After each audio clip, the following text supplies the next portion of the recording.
بسم الله الرحمن الرحيم. السلام عليكم ورحمة الله تعالى وبركاته. أعوذ بالله من الشيطان الرجيم. بسم الله الرحمن الرحيم. الحمد لله رب العالمين وأفضل الصلاة وأتم التسليم على المبعوث رحمة للعالمين وعلى آله وصحبه ومن سار على هديه إلى يوم الدين أما بعد. സഹോദരങ്ങളെ സഹോദരിമാരെ, അള്ളാഹു നമ്മുടെ ഈ സംഗമം സ്വീകരിക്കട്ടെ. നമ്മുടെ പാപങ്ങൾ അള്ളാഹു പുറത്തു തരട്ടെ. രോഗങ്ങളൊക്കെ അള്ളാഹു ശിഫയാക്കി തരട്ടെ. നമ്മുടെയും കുടുംബത്തിൻ്റെയും സൃഷ്ട ആയുസ് അള്ളാഹു പൊരുത്തപ്പെട്ട വഴിയിലായി ഇസ്സത്തോടെ സന്തോഷത്തോടെ ദീർഘായുസ്സോടെ കഴിഞ്ഞ് ഈമാൻ സലാമത്തായി മരിക്കാനുള്ള മഹാഭാഗ്യം അള്ളാഹു നമുക്കെല്ലാവർക്കും നൽകട്ടെ എന്ന് ആമുഖമായി ദുആ ചെയ്യുകയാണ്. പുണ്യമാക്കപ്പെട്ട ഷഅബാൻ മാസം ധാരാളം സൽക്രമങ്ങൾ നമ്മൾ ചെയ്യണം എന്ന് നമ്മെ ഉപദേശിക്കുന്ന ഒരു മാസം കൂടിയാണ്. റമളാനിലേക്കുള്ള ഒരുക്കത്തിൻ്റെ ഏറ്റവും അടുത്ത് നിൽക്കുന്ന സമയമാണ് ഷഅബാൻ. ആമുഖങ്ങൾ വലിച്ചു നീട്ടുന്നില്ല. ഷഅബാൻ മാസത്തിലെ ഖുർആൻ പാരായണത്തെക്കുറിച്ച് ഒന്ന് സംസാരിക്കണമെന്ന് ആഗ്രഹിക്കുന്നു. കഴിഞ്ഞ വർഷം നമ്മൾ ഈ വിഷയം പറഞ്ഞിട്ടുണ്ട്, എന്നാലും ഒന്നുകൂടി പറയാണ്. ഷഅബാൻ മാസത്തിലെ ഖുർആൻ പാരായണം. സാധാരണ റമളാനിൽ ഖുർആൻ പാരായണവുമായി ബന്ധപ്പെട്ട് പലതും നമ്മൾ കേട്ടിട്ടുണ്ട്. ഷഅബാൻ മാസത്തിൽ ഖുർആൻ പാരായണം ഉണ്ടോ? റമളാനിൽ ഉണ്ടെങ്കിൽ അത് ഷഅബാൻ മാസത്തിലും ഉണ്ട് എന്നതാണ്. റമളാനിലേക്ക് ചെയ്യപ്പെടുന്ന അല്പം ചില സൽക്കർമ്മങ്ങൾ ഒഴിച്ചു നിർത്തിയാൽ ബാക്കി മിക്കവാറും ഷഅബാനിൽ നമുക്കാവാം, റജബിൽ നമുക്കാവാം. റമളാനിൽ ഖത്തം ഓതുന്നവരുണ്ട്, ഷഅബാനിൽ ഓതാം. റമളാനിനോട് ചേർന്ന് നിൽക്കാണ്. പുണ്യ നബി സല്ലല്ലാഹു അലൈഹി വസല്ലം തങ്ങൾ ഈ മാസത്തെ വിശേഷിപ്പിച്ചത് റമളാന്റെ ശിഖിരം എന്നതാണ്. ഒരു വൃക്ഷത്തിന്റെ ചുവട് മാത്രമല്ല വൃക്ഷമായി പരിഗണിക്കുക, അതിന്റെ ശിഖരം എങ്ങ് നീണ്ടു നിന്നാലും നമ്മൾ പറയും പിലാവിന്റെ കൊമ്പ് അല്ലെങ്കിൽ മാവിന്റെ ശിഖരം എന്നൊക്കെ പറയാറുണ്ട്. എന്ന് പറഞ്ഞ പോലെ റമളാനിന്റെ ഒരു ശിഖരമാണ്, ഒരു വലിയ ശിഖരമാണ് ഷഅബാൻ. അള്ളാഹു തൗഫീഖ് നൽകട്ടെ. ഷഅബാൻ മാസത്തിൽ ഖുർആൻ പാരായണം നമുക്ക് വളരെ താല്പര്യത്തോടു കൂടെ ചെയ്യാൻ പറ്റുന്ന ഒരു അമലാണ്. പ്രത്യേകിച്ച് ഷഅബാനിൽ റമളാനിലെ പോലെ തന്നെ പലരും നോമ്പെടുക്കുന്നവരും കൂടിയാണ്. അതുപോലെ തന്നെ റമളാൻ വരുമ്പോൾ ഒരു സക്കാത്ത് കൊടുക്കുന്ന പരിപാടി ഉണ്ട്. നമ്മൾ ഫിത്ർ സക്കാത്ത് അല്ല, സാധാരണ സക്കാത്ത്. ആ സക്കാത്ത് സമയം എത്തിക്കഴിഞ്ഞാൽ വേഗം ചെയ്യണം. സക്കാത്തിന്റെ സമയം എത്തുന്നതിന് മുമ്പ് ചെയ്യൽ ജായിസാണ്. സക്കാത്തിന്റെ സമയം എത്തുന്നതിന് മുമ്പ് ചെയ്യുക എന്ന ജായിസ് റമളാനിലൂടെ ഇരട്ടി പ്രതിഫലം എന്നത് കരസ്ഥമാക്കാൻ വേണ്ടി ഇത്തിരി മുന്നേ ചെയ്യും ചിലര്. മിക്കവാറും ആളുകളുടെ സക്കാത്തിന്റെ കൊല്ലം പൂർത്തിയാവല് റമളാൻ മാസത്തെ കണക്കാക്കിയുമായിരിക്കും. ഏതായാലും സക്കാത്തിന്റെ പൂർത്തീകരണത്തിന് പോലും, സക്കാത്ത് കൊടുത്തു വിട്ടാൻ പോലും ഷഅബാനിനെ സ്വഹാബികൾ ഉപയോഗിച്ചിരുന്നു എന്ന് ചരിത്രത്തിൽ കാണാം. എന്തുകൊണ്ട്? ഒരു സാമ്പത്തികമായ കണക്കെടുക്കലും കൊടുക്കലും വാങ്ങലും ഒക്കെ ജനങ്ങളുടെ ഇടയിൽ ഇത് നേരത്തെ എത്തിക്കുക എന്നതൊക്കെ ഇതുമായി ബന്ധപ്പെട്ടവർ കൂടുതൽ ആലോചിച്ചപ്പോൾ റമളാൻ മാസം വരുമ്പോൾ സാമ്പത്തിക കണക്കെടുക്കല്, കച്ചവടത്തിനെ കുറിച്ചുള്ള ചിന്തകൾ വരല്, അത് നമുക്ക് അത്ര നല്ലതല്ല. റമളാന്റെ അനർഘമായ സമയത്തെ നഷ്ടപ്പെടുത്താൻ പാടില്ല. അതുകൊണ്ട് ഇത് ഷഅബാനിൽ തന്നെ നേരത്തെ ചെയ്തു വെക്കാമെന്ന് ചിന്തിക്കുകയും റമളാനിലേക്ക് ഇത് നേരത്തെ കിട്ടിക്കഴിഞ്ഞാൽ പാവങ്ങൾക്ക് ഉപകാരപ്പെടുകയും ചെയ്യുമെന്നൊക്കെ ആലോചിച്ചപ്പോൾ മഹാന്മാരായ സ്വഹാബികൾ ഷഅബാനിൽ സക്കാത്ത് കൊടുത്തു. അൻ അനസ് റളിയല്ലാഹു അൻഹു ഖാല കാനൽ മുസ്ലിമൂൻ ഇദാ ദഖല ശഅബാൻ ഇൻകബു അലൽ മസാഹിഫ് ഫഖറഊഹാ വഅഖറജു സകാത അംവാലിഹിം തഖ്വിയതൻ ലിൽഈഫ് വൽ മിസ്കിൻ അലാ സിയാം റമളാൻ. മഹാനായ ഇമാം അൽ ഹാഫിദ് ഇബ്നു റജബ് തങ്ങൾ അദ്ദേഹത്തിന്റെ ലതായിഫുൽ മആരിഫിൽ രേഖപ്പെടുത്തുന്നു. സ്വഹാബിയായ അനസ് റളിയല്ലാഹു അൻഹു പറയാണ്, ആ കാലഘട്ടത്തിലെ സ്വഹാബികളായ മുസ്ലിമീങ്ങൾ, ആ കാലഘട്ടത്തിലെ മുസ്ലിമീങ്ങൾ എന്ന് പറഞ്ഞാൽ ആ കാലഘട്ടത്തിൽ സ്വഹാബികൾ, ഇദാ ദഖല ഷഅബാൻ മാസം വന്നു കഴിഞ്ഞാൽ ഇൻകബ്ബു അലൽ മസാഹിഫി, മുസഹഫിൽ മുഖം കുത്തി വീഴുമായിരുന്നു. എന്ന് പറഞ്ഞാൽ എന്താ? മുസഹഫ് ഇങ്ങനെ നിരത്തി വെച്ചിട്ട് അതിലേക്ക് മോന്ത കുത്തി വീഴലാണോ? അല്ല. അവർ ഖുർആൻ പാരായണത്തിൽ ലയിച്ച് അവരുടെ മുഖം മുസഹഫിൽ നിന്ന് എടുക്കാറേ ഇല്ല. അത്രത്തോളം അവർ മുസഹഫില് മുഖം കുത്തി വീഴുമായിരുന്നു എന്നാണ് അതിനെ ആലങ്കാരികമായി പറഞ്ഞിരിക്കുന്നത്. അങ്ങനെ മുസഹഫിലേക്ക് മുഖം കുത്തി വീഴുക എന്ന അവസ്ഥയിൽ അവരെ കാണാൻ പറ്റി. അത്രത്തോളം അവർ ഷഅബാൻ മാസത്തിൽ ഖുർആൻ ഓതിക്കൊണ്ടിരുന്നു. ഫഖറഊഹ, ഖുർആൻ ഇങ്ങനെ പാരായണം ചെയ്തുകൊണ്ടിരുന്നവർ. വഅഖ്റജു സകാത്ത അംവാലിഹിം, അവരുടെ സക്കാത്തിന്റെ മുതല് റമദാനിലേക്ക് വെക്കാതെ ഇത്തിരി നേരത്തെ അങ്ങ് കൊടുത്തു. എന്തിനാണിത്? റമദാനിൽ തിരക്കാവണ്ട എന്നോർത്തു. അതോടൊപ്പം തന്നെ തഖ്വിയത്തുൽ ലഈഫി വൽ മിസ്കിനി അലാ സിയാമി റമദാൻ, നേരത്തെ ഇത് കിട്ടാണെങ്കിൽ ഈ സക്കാത്തിന്റെ മുതൽ കിട്ടിയിട്ട് വേണം പാവപ്പെട്ടവർക്ക് അരി വാങ്ങാനും മറ്റു സാധനങ്ങൾക്കൊക്കെ ആയിട്ട് നേരത്തെ അത് ഉപകാരപ്പെട്ടാലോ എന്നോർത്ത് റമദാനിലേക്ക്. അങ്ങനെ ഒരു മിസ്കിനും ഫക്കീറൊന്നും നമ്മുടെ നാട്ടിൽ ഇപ്പൊ എത്ര കഷ്ടപ്പെട്ട് ജീവിക്കുന്നവരൊന്നും ഉണ്ട് എന്ന് തോന്നുന്നില്ല. അപ്പൊ ഏതായാലും സ്വഹാബികൾ സക്കാത്ത് പൂർത്തീകരണത്തിനും ഖുർആൻ പാരായണത്തിനും ഷഅബാൻ മാസത്തെ പരിഗണിച്ചിരുന്നു എന്ന് മഹാനായ ഇമാം അൽ ഹാഫിദ് ഇബ്നു റജബ് തങ്ങൾ അദ്ദേഹത്തിന്റെ ലതായിഫുൽ മആരിഫിൽ രേഖപ്പെടുത്തുന്നുണ്ട്. അപ്പോൾ ഖുർആൻ പാരായണം നമ്മുടെ ജീവിതത്തിൽ അന്യമായി കൊണ്ടിരിക്കുന്ന ആ ഒരു അവസ്ഥയിൽ നിന്ന് ഒരു പുതിയ അപ്ഡേഷനാണ് ഷഅബാൻ മാസം. അല്ലാഹു തൗഫീഖ് നൽകട്ടെ. ഖുർആൻ പാരായണം നിരന്തരം ഉണ്ടാവണം. അത് ചെറിയ സൂറത്താണെങ്കിൽ പോലും നമ്മളെ ഖബറിലേക്ക് വെച്ച് കഴിഞ്ഞാൽ ആദ്യത്തെ ചോദ്യം, ആരാണ് നിന്റെ റബ്ബ്? രണ്ടാമത്തെ ചോദ്യം, ആരാണ് നിന്റെ നബി? മൂന്നാമത്തെ ചോദ്യം, നിന്റെ ദീൻ ഏതാണ്? നാലാമത്തെ ചോദ്യം, വമാ ഇമാമുക്ക, നിന്റെ ഇമാം ആര്? ഇമാം എന്ന് പറഞ്ഞാൽ മുന്നിൽ നിന്ന് നമ്മെ നയിച്ച ആള്, മുന്നിൽ നിന്ന് നമ്മെ ഒരു പ്രവാചക സ്ഥാനത്ത് നിന്ന് നയിച്ച നമ്മുടെ നേതാവ് അല്ലെങ്കിൽ നമ്മുടെ നായകൻ. ആ ഒരു സ്ഥാനത്താണ് ഖുർആനിനെ നമുക്ക് നൽകപ്പെട്ടിട്ടുള്ളത്. ഖുർആൻ നമ്മുടെ മുന്നിൽ നിന്ന് നയിച്ച ആളാണ്. ഖുർആൻ വിളിച്ചോടത്തേക്ക് പോയാലാ ഖുർആൻ മുന്നിൽ നിന്നു എന്ന് പറയാൻ പറ്റൂ. ഖുർആൻ വിളിച്ചോടത്ത് പോയിട്ടില്ലെങ്കിൽ അതിന്റെ ഉത്തരം നമുക്ക് ഫില്ല് ചെയ്യാൻ കഴിയില്ല. അള്ളാഹു നമുക്ക് തൗഫീഖ് നൽകട്ടെ. അപ്പോ ഖബറിലെ നാലാമത്തെ ചോദ്യം, നിന്റെ ഇമാമ് ആര് എന്ന. അത്രത്തോളം ബന്ധപ്പെട്ട് നിൽക്കുക ഒരു മനുഷ്യന്റെ ദീനി ചൈതന്യത്തിൽ ഖുർആനുമായുള്ള ആ ഒരു ബന്ധം. അള്ളാഹു നമുക്ക് തൗഫീഖ് നൽകട്ടെ. അള്ളാഹുവിന്റെ ദിക്ർ എന്നാണ് ഖുർആനിനെ കുറിച്ച് പറഞ്ഞിട്ടുള്ളത്. ഞാൻ വേഗം പറയാം. അള്ളാഹുവിന്റെ ദിക്ർ, ഖുർആന്റെ പാരായണം, പൊതുവേ അതിന് അടിസ്ഥാനപരമായി ദിക്ർ എന്ന പ്രയോഗമുണ്ട്. ദിക്ർ എന്ന വാക്ക് ദിക്ർ ചൊല്ലല് മാത്രമല്ല, ദിക്ർ പാരായണമാണത്. മാത്രമല്ല അള്ളാഹിന്റെ സ്മരണ എന്നതിനർത്ഥമുണ്ട്, അള്ളാഹുവിന്റെ പ്രസ്താവന എന്നതിനർത്ഥമുണ്ട്, അള്ളാഹുവിന്റെ പരാമർശം എന്നതിനർത്ഥമുണ്ട്. ദിക്ർ എന്ന പ്രയോഗം വലിയ ഇബാദത്ത് എന്ന തലത്തിലാണ് ദിക്ർ എന്ന പ്രയോഗം പലപ്പോഴും പരിശുദ്ധ പ്രമാണങ്ങൾ പരിചയപ്പെടുത്താം. ഖുർആനിനെ പറഞ്ഞത് ദിക്ർ എന്നാണ്. അള്ളാഹുവിന്റെ ഖുർആൻ തന്നെ പറഞ്ഞത് ഇന്നാ നഹ്നു നസ്സൽന ദിക്ർ വ ഇന്നാ ലഹു ലഹാഫിളൂൻ, സൂറത്തുൽ ഹജ്ർ. അള്ളാഹുവിന്റെ ദിക്റിനെ അള്ളാഹു ഖിയാമത്ത് നാൾ വരെ നിലനിർത്തും. ആ ദിക്ർ ഖുർആനാണ്. ഖുർആനിനെ ദിക്ർ എന്നാ പറഞ്ഞത്. ജീവിതത്തിൽ ഐശ്വര്യമില്ല, പുരോഗതിയില്ല, ചെയ്യുന്ന ജോലിയിൽ ബർക്കത്തില്ല, അങ്ങനെ അഭിവൃദ്ധിക്ക് ആഗ്രഹിക്കുന്ന ആളുകൾ, സുലഭതയ്ക്ക് ആഗ്രഹിക്കുന്ന ആളുകൾ ഖുർആനിനെ ഒന്ന് പരിഗണിച്ച് അവരുടെ ജീവിതത്തിൽ വലിയ മാറ്റം ഉണ്ടാവുന്ന ഖുർആൻ പറഞ്ഞത്. ആളുകൾക്ക് ജീവിതം ഞെരുക്കാവണത് എപ്പോഴാ? എത്ര പണിയെടുത്തിട്ടും കയ്യിലില്ല. എന്തേ? ആ വീട്ടിൽ ഖുർആൻ പാരായണം പൊതുവെ കുറവായിരിക്കും. ഉണ്ടെങ്കിൽ ഏതെങ്കിലും ഒരാൾക്കുണ്ടാവും. എല്ലാവരും ഒന്ന് പാരായണം ചെയ്തുകൂടെ? എന്തിനാണ് ഈ മദ്രസകൾ 8ഉം 9ഉം 10ഉം തലങ്ങളിലൊക്കെ സജീവമായി ലക്ഷക്കണക്കിന് രൂപ മുടക്കിയ ഓരോ മഹല്ല് കമ്മിറ്റികളും മദ്രസ പ്രസ്ഥാനം കൊണ്ടെടുക്കുന്നത്? അതിലൊക്കെ പഠിച്ച് പാസ്സായി വന്നവരാ. പക്ഷെ ഖുർആൻ എടുക്കാനോ ഖുർആൻ ഓതാനോ അവർക്കറിയില്ല. അത് ഞാനും നിങ്ങളുമാണ്. അതിനുള്ള സൗകര്യങ്ങൾ ഇന്ന് പുതിയ പഠിക്കാനുള്ള വഴികൾ നമ്മുടെ മുന്നിലുണ്ട്.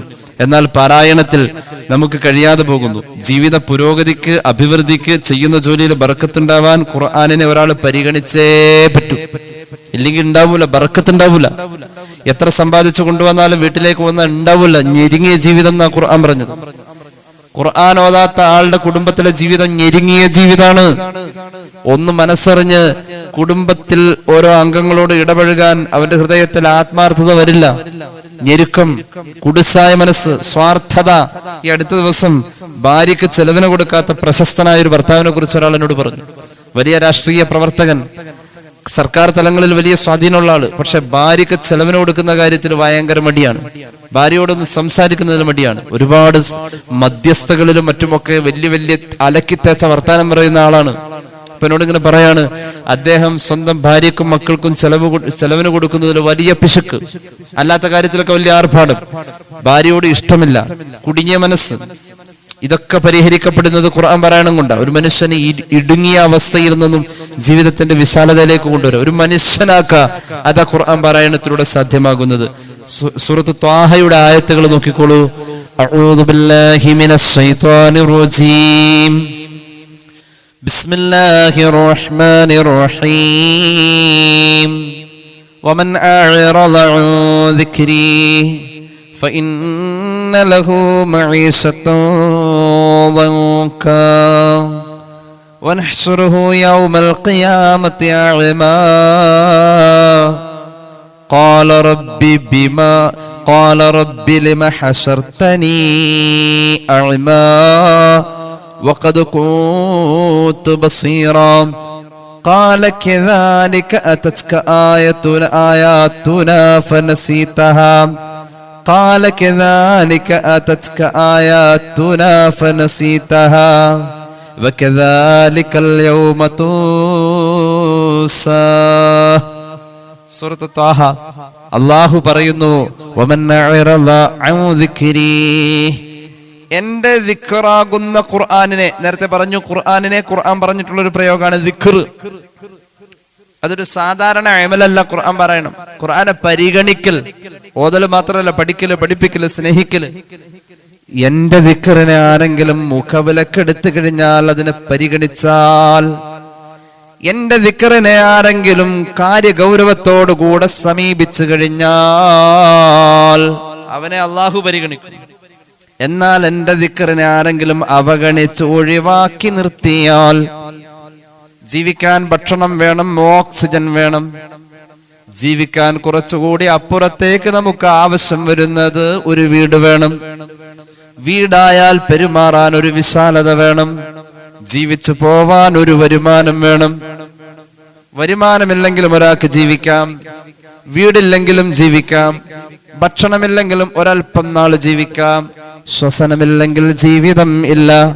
ഞാൻ പറഞ്ഞതിന്റെ ക്രമം അനുസരിച്ച് ഒരാൾക്ക് ഏറ്റവും അത്യാവശ്യം, പിന്നെ അത് കഴിഞ്ഞ ആവശ്യം, പിന്നെ അത് കഴിഞ്ഞ ആവശ്യം, പിന്നെ അത് കഴിഞ്ഞ ആവശ്യം, ഇങ്ങനെ ആവശ്യങ്ങളുടെ ക്രമീകരണം അനുസരിച്ച് ഓക്സിജൻ വേണം, ഭക്ഷണം വേണം, വീട് വേണം, വരുമാനം വേണമെന്നാൽ ഏറ്റവും ആവശ്യം ഈ ജീവിതം സന്തോഷമാവാൻ ഖുർആൻ പാരായണം വേണം. അല്ലാഹു തൗഫീഖ് നൽകട്ടെ. ആരും അതിനങ്ങോട്ട് പരിഗണിച്ചിട്ടില്ല.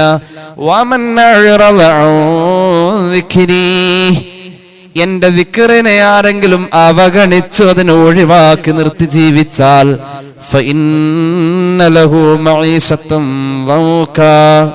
ഒരു സന്തോഷമില്ലാത്ത ജീവിതമായിരിക്കും അവന് വരാനിരിക്കുന്നതെന്ന് ഖുർആൻ.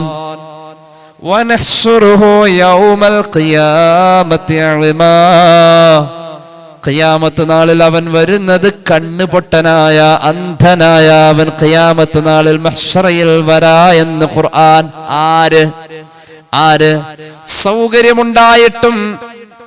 സൗകര്യമുണ്ടായിട്ടും ഖുർആൻ പാരായണത്തെ ഒഴിവാക്കി ജീവിച്ചു പോന്നാൽ, നിസ്കരിച്ചില്ലെങ്കിൽ ശിക്ഷയുണ്ടെന്ന് പറഞ്ഞിട്ടുണ്ട്. എന്തുകൊണ്ട്?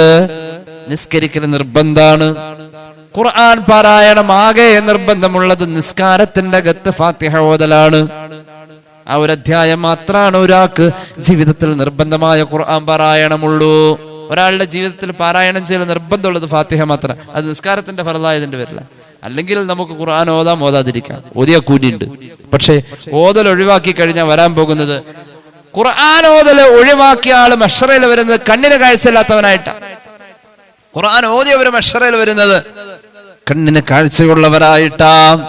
എന്തുകൊണ്ട്? ഈ കാഴ്ച ഒരുപാട് ഈ ഖുർആനിൽ നോക്കാൻ ഉപയോഗിച്ചത്. അള്ളാഹു മഹ്ശറയിൽ കണ്ണിന് കാഴ്ചയുള്ളവരായി വരുന്നു എന്ന് പറയപ്പെട്ടവരിൽ നമ്മെ ഉൾപ്പെടുത്തി അനുഗ്രഹിക്കട്ടെ. അപ്പൊ അവൻ ചോദിക്കും, അള്ളാഹുവേ, ഒരാൾ ജീവിച്ചു പോകുന്ന അവസ്ഥയിലാണല്ലോ മരണാനന്തരം മഹ്ശറയിലേക്ക് വരാം. റബ്ബി ലിമ ഹശർതനി അഅമ, എന്താ അല്ലാഹ് എന്റെ കണ്ണിന്റെ കാഴ്ചയില്ലാത്തത്? അള്ളാഹു പറയും, എന്താ റബ്ബേ എന്റെ കണ്ണിന്റെ കാഴ്ചയില്ലാത്തത്? വഖദ് കുന്തു ബസീറ, എനിക്ക് ഭൂമിയിൽ നല്ല കാഴ്ചയൊക്കെ ഉണ്ടായതാണല്ലോ. അല്ലാഹ് പറയും, കദാലിക അതത്ക ആയാതുനാ ഫനസീതഹാ, എന്റെ ദൃഷ്ടാന്തങ്ങൾ, എന്റെ ആയത്തുകൾ നിന്റെ മുന്നിലുണ്ടായിട്ട് നീ അതിനെ മറന്നു ജീവിച്ചവനല്ലടാ എന്ന് ചോദിക്കും. അള്ളാഹു നമുക്ക് തൗഫീഖ് നൽകട്ടെ. റമളാനിൽ ഖുർആൻ ഓതണം എന്ന് പറയാനുള്ള ഉപദേശം ഷഅബാൻ മാസം നമുക്ക് തന്നു കഴിഞ്ഞു. ഷഅബാനിൽ സ്വഹാബികൾ മുഖം മുസ്ഹഫിലാണെന്ന് പറഞ്ഞത് ഇതിന്റെ അടിസ്ഥാനത്തിലാണ്. തിരക്കാണ് നമുക്ക് എന്ന് പറഞ്ഞ് ഒഴിവാക്കി മാറ്റി നിർത്താനേ പാടില്ല, പരാജയപ്പെട്ടു പോകും. അങ്ങനെയാ പറഞ്ഞത്. ഖുർആൻ ഓതൽ ഇല്ലേ പരാജയ. ബിസ്മില്ലാഹിർ റഹ്മാനിർ റഹീം. يا أيها الذين آمنوا ലാ തുൽഹികും അംവാലുകും വലാ ഔലാദുകും ഔ ദിക്രില്ലാഹ്.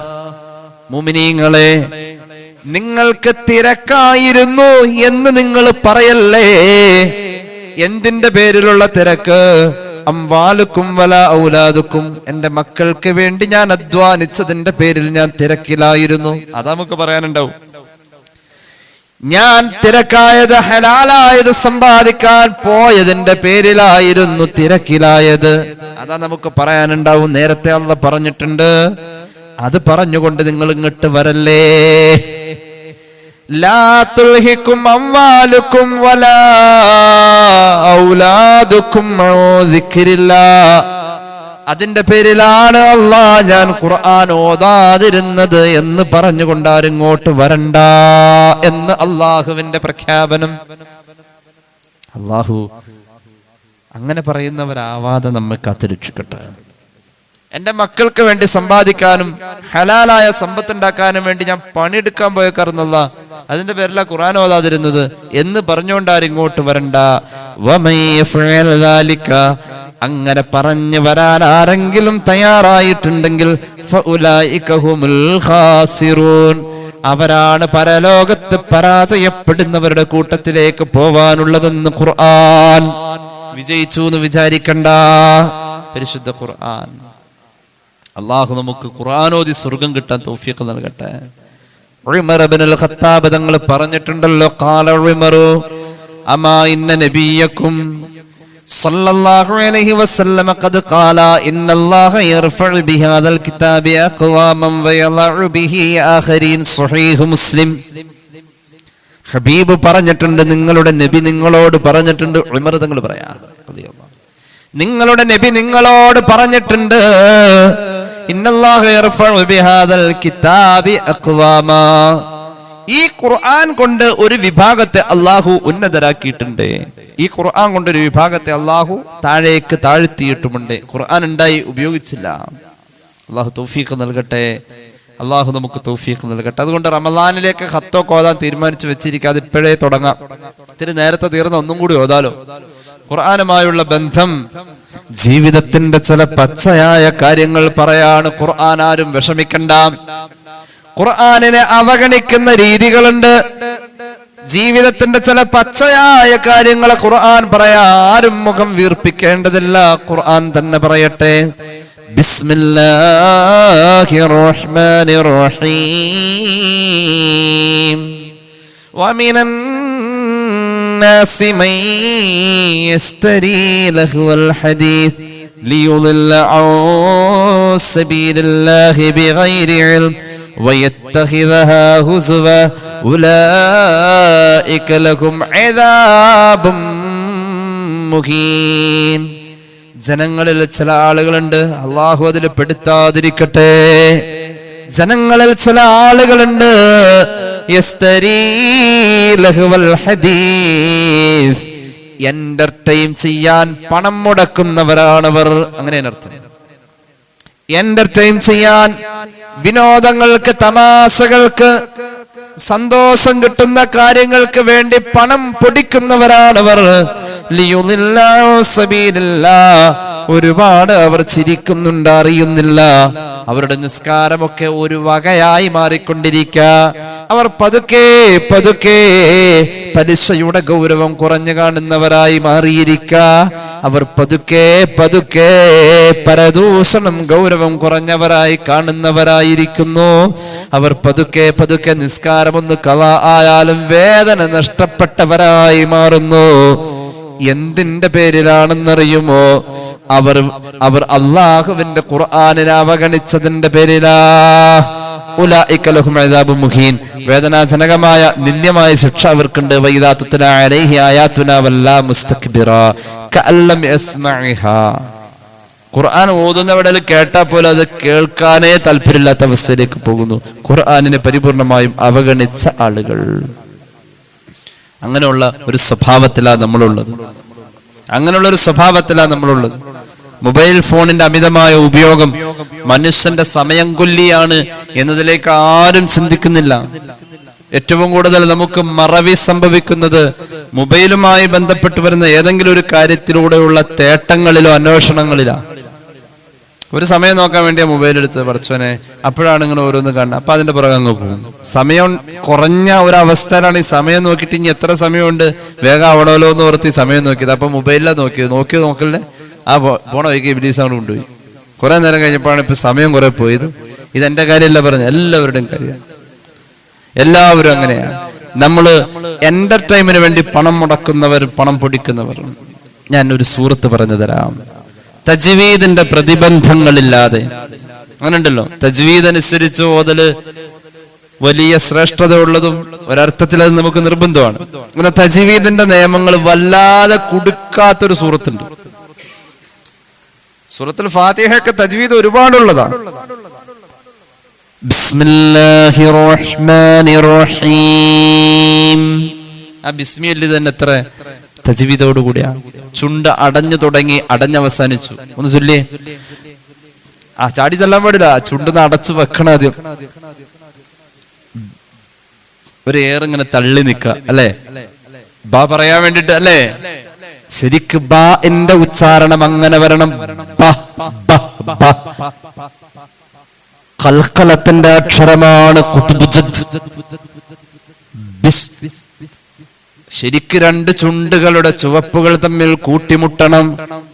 അല്ലാതെ ബിസ്മില്ലാഹ് പറ്റൂല.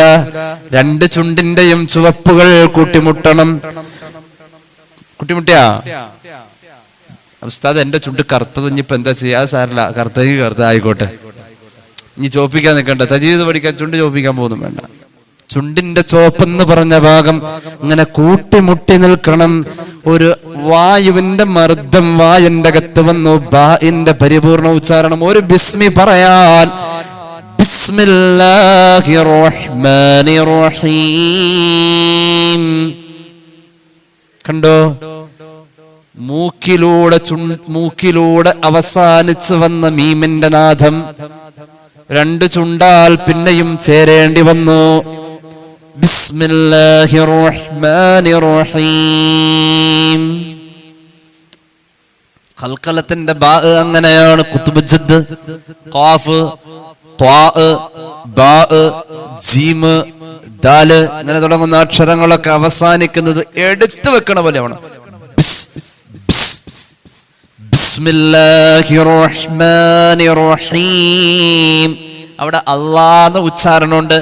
നാവിന്റെ തുമ്പ് മുൻപല്ല് മുളയ്ക്കുന്നതിന്റെ മുകളില് ആ മോണയോട് ചേർന്ന് വേണം. അല്ല അല്ലാഹ്. നാവിന്റെ തുമ്പ് പല്ല് മുളയ്ക്കുന്നതിന്റെ മുകൾ ഭാഗത്ത് തട്ടി തന്നെ പറയണം. ബിസ്മില്ലാഹിർ റഹ്മാൻ. റായല്ല തഫ്ഖീം.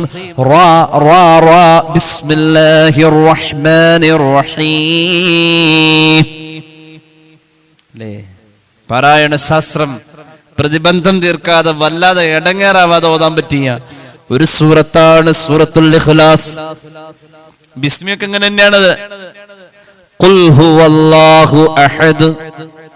അഹദ് ദ് ഞാൻ നേരത്തെ പറഞ്ഞ ഖൽഖലത്തിന്റെ അക്ഷരം ബാ പോലെ തന്നെയാണ് ദാൽ. ഖുൽ ഹുവല്ലാഹു അഹദ്. അഹദ് ദ് എന്ന് കേൾക്കണം. ഖുൽ ഹുവല്ലാഹു അഹദ്. ഖൽഖലത്ത് ഖുത്ബുജദ് ഖാഫ്. ഖാഫ് കിട്ടണം, ശരിക്കും കിട്ടണം. ഖുൽ ഹുവല്ലാഹു അഹദ് അല്ലാഹു സമദ്.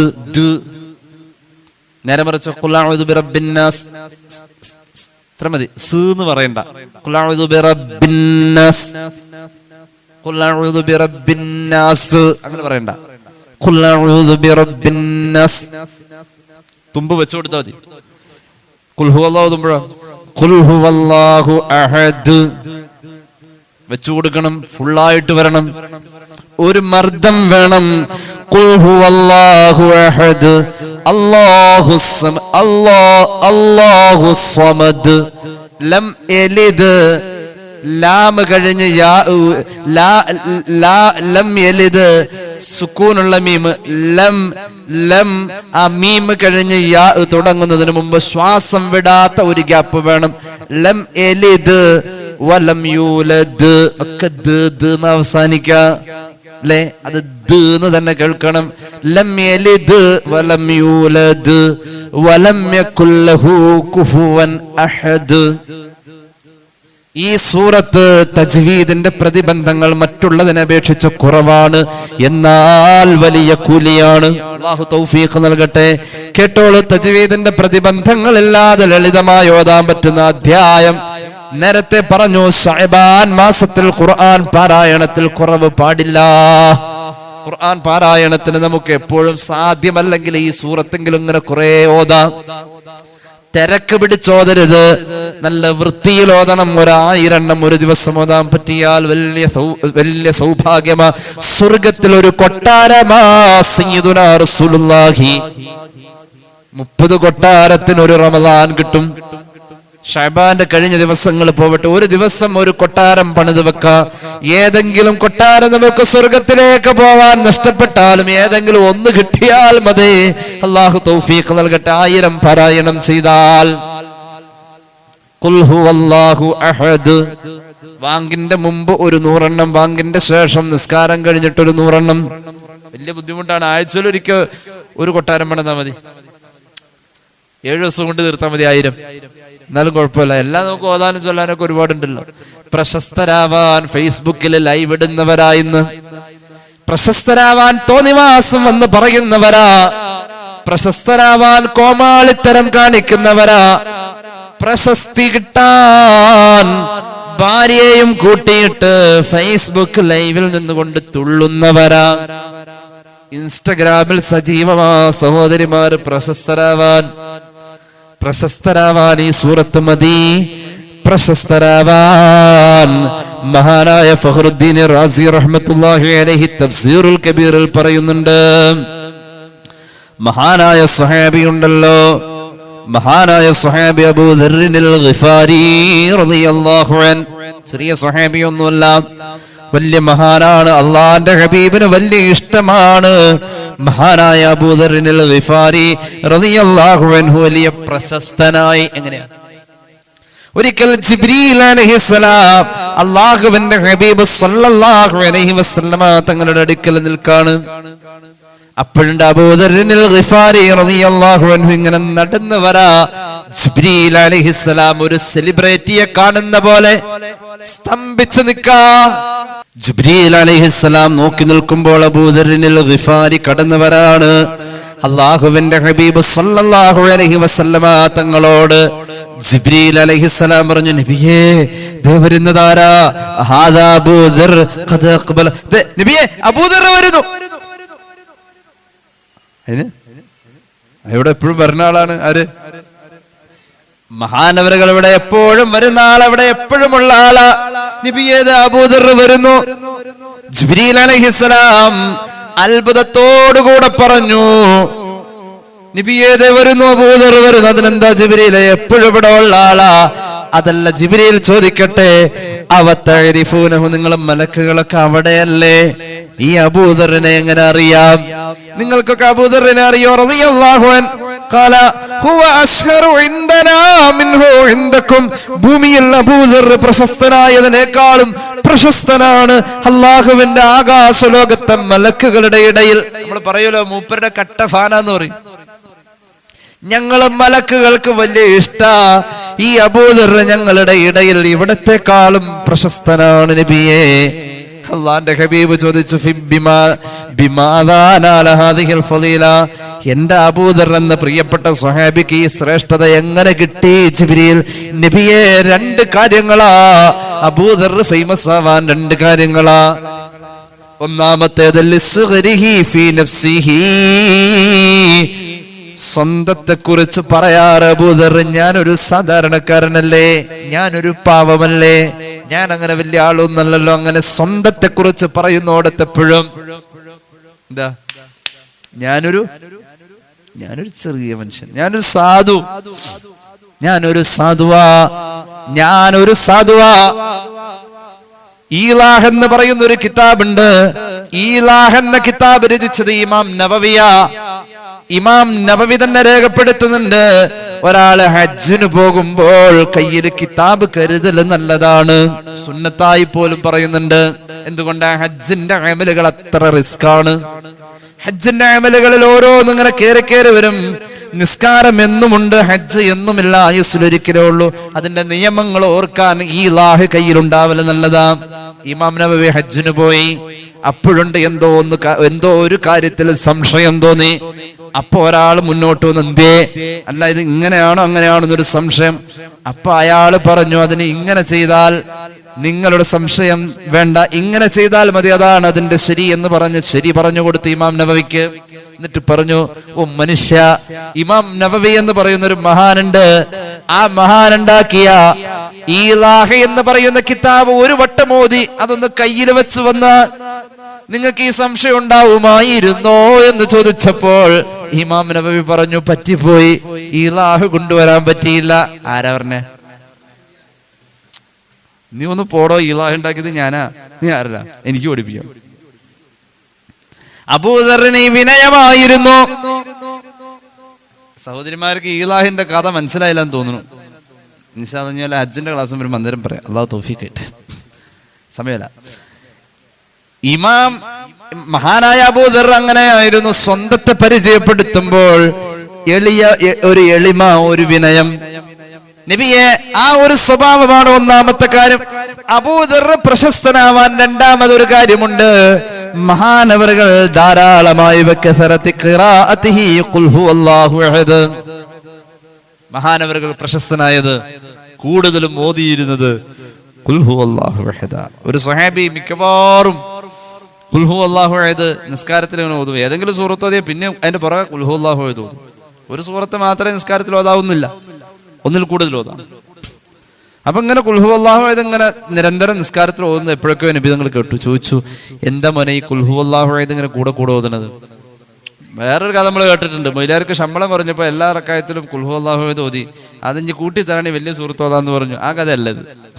അപ്പൊ നബി തങ്ങൾ പറഞ്ഞു, മോനെ എന്താ നിനക്ക് ഈ ഖുൽ ഹുവല്ലാഹു അഹദിനോട് ഇത്ര ഇഷ്ടം? നബി, എന്ത് രസാത് ഓതാൻ, എനിക്കെന്ത് ഇഷ്ടം എന്നറിയത്? അന്ന് നിനക്ക് സ്വർഗം, എന്നാൽ നിനക്ക് സ്വർഗം. ഖാല റസൂലുള്ളാഹി, അല്ലാഹു നമുക്ക് തൗഫീഖ് നൽകട്ടെ. ഖുർആന്റെ മൂന്നിലൊന്നാണ്, ഖുർആന്റെ മൂന്നിലൊന്നാണ്. ഖുർആൻ ചരിത്രമാണ്, ഹുക്കുമുകളാണ്, അള്ളാന്റെ സിഫത്തുകളാണ്. ഖുർആൻ ചരിത്രമാണ്, ഹുക്കുമാണ്, അള്ളാന്റെ സിഫത്തുകളാണ്. ഈ മൂന്നും എവിടെയുണ്ട്? ഖുൽ ഹുവല്ലാഹു അഹദിൽ ഉള്ളത് കൊണ്ട് ഖുർആന്റെ മൂന്നിലൊന്ന്, ഖുർആന്റെ മൂന്നിലൊന്ന് സ്വഹീഹ് മുസ്ലിം. ഇനി കേട്ടോളൂ, ഒരു മനുഷ്യൻ വന്നുകൊണ്ട് അള്ളാന്റെ ഹബീബിനോട് പരാതി പറഞ്ഞു, അൽ ഫഖറ വലീഖൽ മഈഷ. നബിയെ, ദാരിദ്ര്യമായ എത്ര കിട്ടിയിട്ടും ജീവിതത്തിൽ ഒന്നും കാണാനില്ല. ഖാല റസൂലുള്ളാഹി, സാമ്പത്തിക പ്രയാസം മാറാൻ ഇദാ ദഖൽതൽ ബൈത, വീട്ടിലേക്ക് കടന്നു ചെല്ലുമ്പോൾ ഫസല്ലിം, നിന്റെ വീട്ടുകാരോട് അങ്ങോട്ട് സലാം പറയണേ. അത് കഴിഞ്ഞിട്ടോ ഒറ്റ പ്രാവശ്യം ഖുൽ ഹുവല്ലാഹു അഹദ് ഓതണേ. സ്വഹാബി അങ്ങനെ ചെയ്തു തുടങ്ങി. ചില റിവായത്തിൽ കാണാം, ഡ്രസ് ഊരിക്കൊണ്ടിരിക്കുമ്പോഴാണെങ്കിലും ഓതിയാൽ മതി. ഒരു ഖുൽ ഹുവല്ലാഹു ഓതിയാൽ മതി. വീട്ടിലേക്ക് കയറി ചെല്ലുമ്പോ വീട്ടിലുള്ളവരോട് സലാം പറയണേ. ഇനി അവിടെ ആരും ഇല്ലെങ്കിലോ, അസ്സലാമു അലൈനാ വഅലാ ഇബാദില്ലാഹിസ് സ്വാലിഹീൻ, സ്വന്തം നഫ്സിന് സലാം പറയണം. അത് കഴിഞ്ഞിട്ട് ഒരു സ്വലാത്തും ചൊല്ലണമെന്നുണ്ട്, ഒരു സ്വലാത്തും ചൊല്ലണമെന്നുണ്ട്. സലാം പറയണം, ഒരു സ്വലാത്ത് ചൊല്ലണം, ഒരു സ്വലാത്ത് അല്ലാഹുമ്മ സ്വല്ലി അലാ സയ്യിദിനാ മുഹമ്മദ്. അത് കഴിഞ്ഞ് ഒരു ഖുൽ ഹുവല്ലാഹ് ഓതിയാൽ നിന്റെ ദാരിദ്ര്യം, നിന്റെ സാമ്പത്തിക പ്രയാസം മാറുമെന്ന് സ്വഹാബിയോട് സയ്യിദുനാ റസൂലുള്ളാഹി സ്വല്ലല്ലാഹു അലാ മുഹമ്മദ് ഫദാറല്ലാഹു അലൈഹി റിസ്ഖ. അയാളുടെ ജീവിതത്തിന് ആവശ്യമായ സൗകര്യങ്ങളെ അല്ലാഹു ഒഴുക്കി കൊടുത്തു. ഈ സ്വഹാബി ഓതലങ്ങ് നിരന്തരം ഓതലങ്ങ് കൂടി അവസാനം അദ്ദേഹത്തിന്റെ അയൽവക്കത്തേക്കും ഇതിന്റെ ബറക്കത്ത് ഒഴുകിയെത്തി. ഖാല റസൂലുള്ളാഹി. ഇമാം ഫഖ്റുദ്ദീൻ റാസി റഹ്മത്തുള്ളാഹി, ഇമാം ഖുർത്തുബി അവിടുത്തെ തഫ്സീറിൽ സൂറത്തുൽ ഇഖ്ലാസിന്റെ വ്യാഖ്യാനത്തിൽ ഇത് രേഖപ്പെടുത്തുന്നു. അല്ലാഹു തൗഫീഖ് നൽകട്ടെ. അപ്പൊ ആ ചെറിയ അധ്യായം ഈ പുണ്യമാക്കപ്പെട്ട ദിവസങ്ങളിൽ ഒരു 3 ദിവസം കൂടും 1000 എണ്ണം വീതം ചൊല്ലാനൊന്ന് ശ്രമിക്കുക. ഈ മാസത്തെ പരിഗണിച്ചിട്ടോ, ഇത് കഴിഞ്ഞിട്ട് നിങ്ങൾ എന്താന്ന് വെച്ചാൽ നിങ്ങളുടെ സൗകര്യം പോലെ ഒതുക്കും. ഈ മാസത്തെ പരിഗണിച്ച് എന്തിനാ ഖുൽ ഹുവല്ലാഹു അഹദ് അധ്യായം പറഞ്ഞത്? അതിന്റെ അകത്ത് ഖുർആന്റെ മൂന്നിലൊന്നുണ്ട്, സ്വർഗത്തിന്റെ കൊട്ടാരമുണ്ട്. സ്വർഗത്തിന്റെ കൊട്ടാരമുണ്ട്. തജ്വീദിന്റെ പ്രതിബന്ധങ്ങളില്ല, വളരെ കുറച്ച് മാത്രമേ ഉള്ളൂ. ഒരു സാധാരണക്കാരൻ വല്ലാതെ ഇടങ്ങേറാവൂല തോന്നാൻ, പിന്നെ എല്ലാവർക്കും എപ്പോഴും പറ്റുന്നതാണിത്. അള്ളാഹു തൗഫീഖ് നൽകട്ടെ.